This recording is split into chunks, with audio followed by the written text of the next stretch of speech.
Hi everyone, in today's video I'll show you guys how you can log into your Hinge dating app. Well, it's quite easy. So make sure that Hinge is downloaded on your phone. So simply open the application. So in here you can see the option of sign in, tap on it, and then you'll get the option of sign in with Apple ID or sign in with Google. If you have linked any of those accounts, you can tap on it and sign in with it.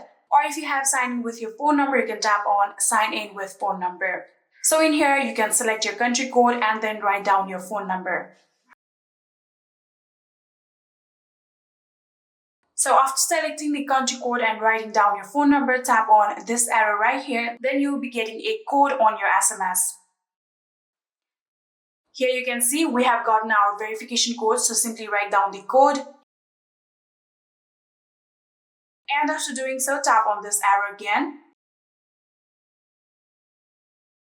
And just like this, here you can see we have now successfully been logged into our account. You can tap on your profile right here. And here you can see this is my profile, and like that you'll be logged into your Hinge account. I hope this video was helpful to you guys. If it was, please do not forget to hit that subscribe button and like our video. Thank you so much for watching. See you in the next.